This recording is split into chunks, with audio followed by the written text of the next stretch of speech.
Good morning all of you. Most welcome विद्यार्थियों। ध्यान देंगे कि आप हम सब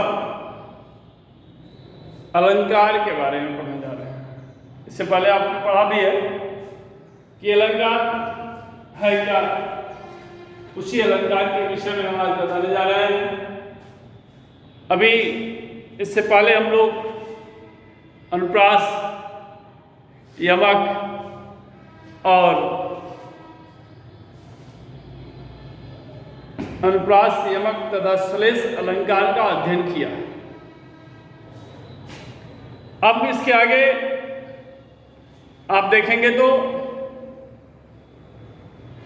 हम आपसे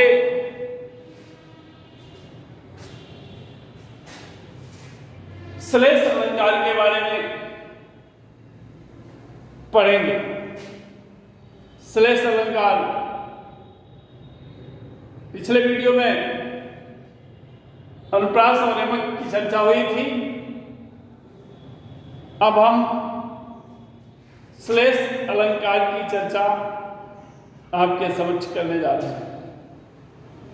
श्लेष अलंकार होता क्या है, इसके बारे में विचार किया जाए। श्लेष अलंकार देखिए ऊपर लिखा है, श्लेष अलंकार। श्लेष का अर्थ होता है चिपकना। श्लेष का अर्थ क्या होता है बेटा? चिपकना। यानी किसी दोहे से जब एक या दो से अधिक अर्थ का निर्माण हो तो ऐसी परिस्थितियों में हम उन्हें श्लेष अलंकार की संज्ञा देते हैं। जैसे आपने पढ़ा होगा कि मेरी भव बाधा हरो राधा नागर सोई, और जातन की झाई पड़े श्याम हरिद्युत।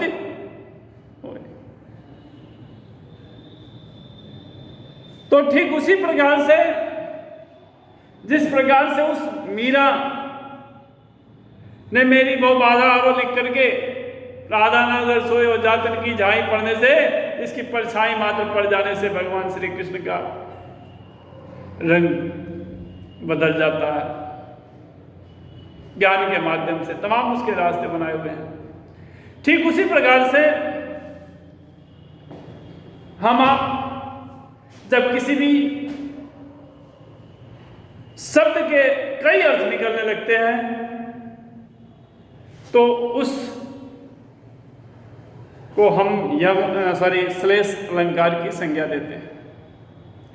उसी श्लेष अलंकार की जो चर्चा हो रही है, कहा है कि श्लेष अलंकार का अर्थ है चिपकना। बेटा ध्यान देंगे, श्लेष अलंकार का अर्थ क्या है? चिपकना। जहां एक शब्द एक ही बार प्रयुक्त, जहां एक शब्द एक ही बार प्रयुक्त हो, प्रयुक्त हो और दो अर्थ, यानी प्रयुक्त होने पर दो अर्थ, कितने अर्थ? दो अर्थ दे, वहां श्लेष अलंकार होता है। दूसरे शब्दों में कह सकते हैं, लिखा है कि दूसरे शब्दों में जहां एक ही शब्द से दो अर्थ, जहां एक ही शब्द से दो अर्थ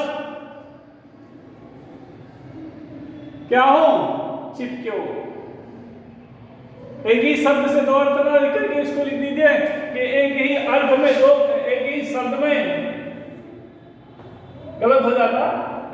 एक ही शब्द में दो अर्थ चिपके हो, वहां श्लेष अलंकार होता है।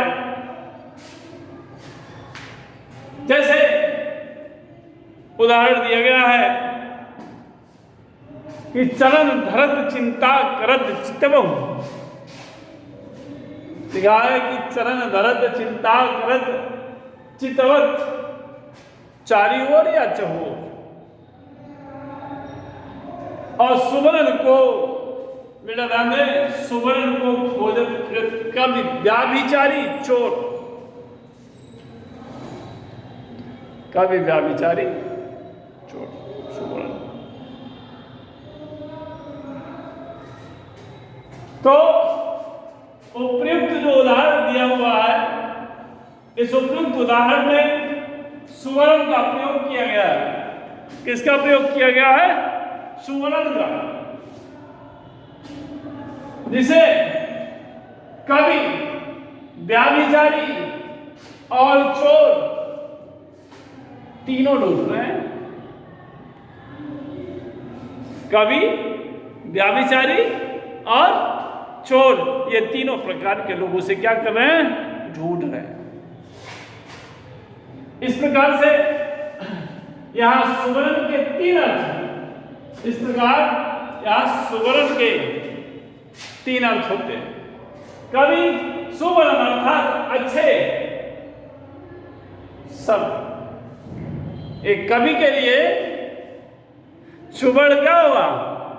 उसके लिए होगा एक अच्छे शब्द का निर्माण करना सुवर्ण होगा, क्योंकि जागी रही भावना जैसी और प्रभु मूर्त देखी थी तैसी, जिसके जैसे भाव होते हैं वह उसी प्रकार से उसके बारे में चिंतन करता है। तो चूंकि कवि है, एक साहित्यकार है, तो कवि को एक काव्य पाठ लिखने में जितना आनंद आएगा उतना अन्य नहीं आएगा। ठीक उसी प्रकार से वह कवि उन शब्दों के निर्माण में परेशान रहता है, उसे वही स्वर्ण दिखाई पड़ता है। तो ठीक कवि सुवर्ण अर्थात अच्छे शब्द के निर्माण में प्रयत्न करता है। व्याभिचारी सुवर्ण, व्याभिचारी माने बुरा चरित्र वाला, जिसके विचार गंदे हों, ऐसे व्याभिचारी व्यक्ति क्या रास्ता है, उसकी क्या सोच होती है? व्याभिचारी सुवर्ण अर्थात अच्छा रूप रंग, उसे एक अच्छा रूप रंग, एक सुंदरी की तलाश होती है।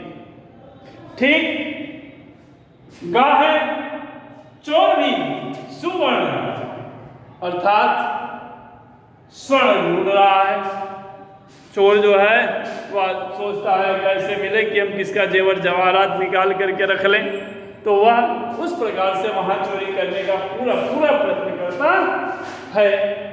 इसीलिए यहाँ पर श्लेष अलंकार होता है। तो श्लेष अलंकार के बारे में आपको बता दिया गया बेटा, इसमें कोई डाउट नहीं होना चाहिए जी। आगे देखें प्रमुख अलंकार। अभी तक हम लोगों ने शब्दालंकार पढ़ा है। अब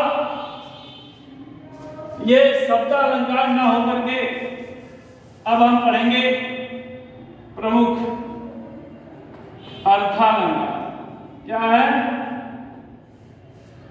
अर्थालंकार। अर्थालंकार माने जहां अर्थ का चमत्कार होता है। अब अर्थ के चमत्कार में उपमा अलंकार पढ़ना है, जो आपके पाठ्यक्रम में रूपक है, उत्प्रेक्षा है, मांडलिकर है, अतिशयोक्ति अलंकार है। यानी इन पांचों को पढ़ करके उसके बारे में जानने का प्रयास करना है। आगे आता है उपमा अलंकार के भी डालते हैं।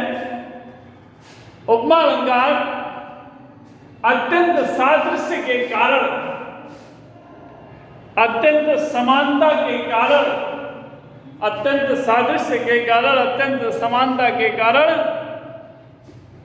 सर्वथा भिन्न होते हुए भी, अत्यंत समानता के कारण या सादृश्यता के कारण सर्वथा भिन्न होते हुए भी, क्या? सर्वथा भिन्न होते हुए भी जहां एक वस्तु या प्राणी, जहां एक वस्तु हो अथवा एक प्राणी हो, एक वस्तु या प्राणी की तुलना दूसरी प्रसिद्ध वस्तु या प्राणी से की जाती है, प्राणी से की जाती है। किसी प्रसिद्ध वस्तु की जब तुलना की जाती है तो उसे हम कहते हैं, क्या कहते हैं? उपमा। तो उपमा अलंकार के बारे में आपको जब किसी प्रसिद्ध वस्तु से कभी किसी की कंपेरिजन किया जाता है, तुलना किया जाता है, तो उसे हम उपमा अलंकार कहते हैं। और उसी अलंकार के बारे में आपको जानना भी चाहिए। उपमा अलंकार के बारे में जो आपसे और शेष चर्चा की जाएगी वह नेक्स्ट वीडियो में की जाएगी। इसी के साथ अपनी वाणी को विराम देंगे। Thank you so much, most welcome.